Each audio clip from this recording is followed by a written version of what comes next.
one of his children. And if you've done that, then as you go to college or wherever it is you're going at the next stage of your life, the admonition is still the same. Pursue Jesus. I can't tell you how many times I've seen kids coming from Christian families, and when they go to college, if they leave home, the wheels just completely come off their life. I'm going to do this on my own now. And they don't get involved with other believers, and they don't get involved in the types of things they should be, and they find themselves in a place and they're wondering, how did I get here? Pursue Jesus. Success is knowing him. But he also tells us in this passage that success is living for him, using your gifts to serve him. Jesus said in that passage, whoever desires to come after me, let him deny himself and take up his cross and follow me. Jesus says, take up your cross. We sort of have a joke around our house. Taking up your cross is not, oh, that's this difficult thing I have to deal with. Well, like the fact that I've got a large nose or something like that. That's not what taking up your cross is. I said it was a joke in our house. Taking the cross is an instrument of execution and torture. And that was known, right? And when Jesus says, take up your cross, he's saying, die to yourself. Put yourself to death. Put your agenda, what you think you're after, to the side and pursue him. This is what it means to really know Jesus. This has already been said. It shows up in your life. This is why Jesus says, if you love me, you will obey my commandments. Sadly, a lot of people in church today don't think obeying the commandments are important. That's not what Jesus thought. So, if you know him, serve him by obeying him, and serve him by using your gifts to do what he wants you to do. He says in this passage, follow me. You may have great plans for what you're going to do after graduation. Maybe someone here is going to go to undergrad and study biology. I'd be sort of partial to that. And maybe you're going to be a medical student. You're going to do really well. You're going to pass the MCAT and get a high score. You're going to go to medical school and you'll do well there. And maybe you'll specialize in surgery. And then you'll be a surgeon and you will be able to spend your life helping people. And isn't that a great idea? Well, sure, that's a great idea. But what happens if that's not God's desire for you? See, this is what I do in one of my callings. I teach pre-medical students. And I can't tell you how many times people have come to me, this is my dream, this is what I'm going to do. I had a student just this semester. He told me he always wanted to be a dentist. Going to be a dentist. He's not going to be a dentist. He's not. His grades aren't good enough. I know. That's all I'll say. So then what? Then what? Well, this is the whole point.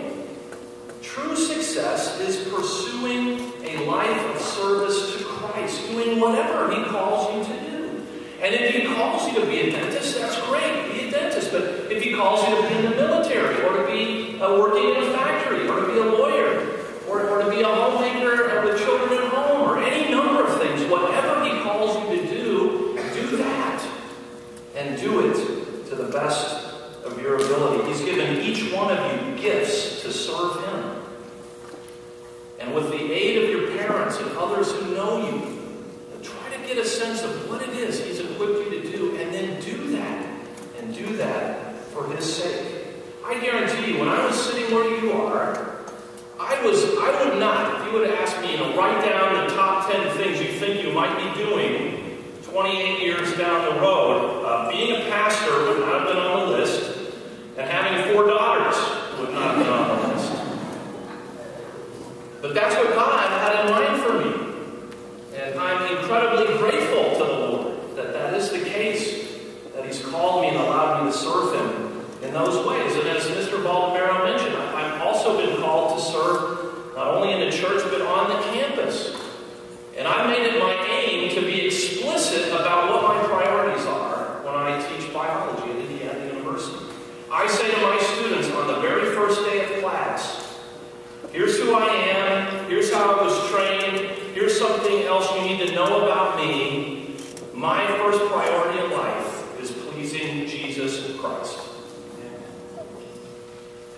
And then I tell them, this is what this is going to mean for you. I'm going to work hard. I want you to succeed. I'm going to try to serve my students. But I want you to understand, my first priority is Jesus Christ. And you know what? Nobody's come and locked me up, hauled me off. In fact, I've gotten far more positive response for doing that than negative. Just this last semester, this happens most semesters, I had a young man in my office who was struggling with all kinds of things. And I held his hands and prayed for him. At a secular school, you can still do that. The reason I'm telling you this is it doesn't matter what the Lord calls you to do. Do what He's called you to do for His sake. Know Jesus and serve Jesus. And He says, if you do that, if you lose your life for my sake, you will find it. And this isn't just about your career. So I've been talking about that. It's every area of your life. It's your family. Lord willing, you will have families. You will raise children. Jesus Christ must be at the center of your marriages and of your families. And it's also your calling in the church. And here I just want to add a little extra emphasis. Because the Bible tells us that Jesus Christ is the ruler of all things for the sake of the church, which is His body. And it's a sad situation in our world today that Christians don't understand the importance of the church, the local congregation. That's the context of what Christ, how He wants you to serve. Paul went around the world planting churches. So wherever you go, if you're leaving home, get involved in a church and use your gifts to serve the body in the church. It's an unbelievable blessing to a congregation. Our little congregation in town here, maybe 20, 25 students regularly involved each year. It's an incredible encouragement to the people of God. Don't go to college away from home and say, yeah, I'll do the college group, the Campus Crusade. I was converted through the ministry of Campus Crusade. I think highly of college ministries, but it's not the church. Find a church where you go and plug in and use your gifts. It's one of the most important things you can do to pursue Christ and to serve Christ. Well, the year before I graduated from high school, there was a young man in the class ahead of me whose name was H. Ward Lay III. And H. Ward Lay III was the heir of the Frito-Lay family fortune. He was smart. He was good-looking. He was charming. And he drove his graduation present, which was a Mercedes-Benz convertible, into a tree and killed himself the summer following his graduation. And it's easy to see that and say, what a waste. He threw it away. But what I want you to realize is that if H. Ward Lay III had lived to be 85 years old and had raised his family and had taken over the family business, but had not known Jesus Christ, it would have been just as big a waste. That's what Jesus is saying here. Lose your life for my sake, and you will find it. Try to keep your life for your sake, and you will lose it. You know, Jesus was only ministering for about 3 years. And a lot of people would have said, 3 years, you got a big following, and the proof is gone. You wasted your life. But that's not what God the Father thought, was it?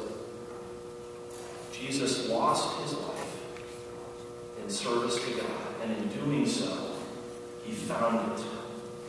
And this is really where our hope lies, because frankly, if you're relying, or if I'm relying on my efforts to obey Jesus, to pursue Jesus, or to serve Jesus, we're all in a lot of trouble. Because we will never do that like we should.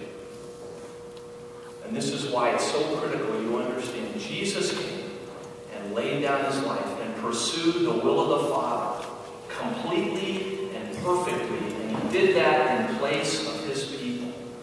And if you are connected to him, that's where you have hope. That by his strength, you will be able to lay down your life and find it in serving him. It is my hope and my prayer that each one of you knows Jesus, pursues Jesus, and spends your life serving Jesus wherever it is he may take you. Amen.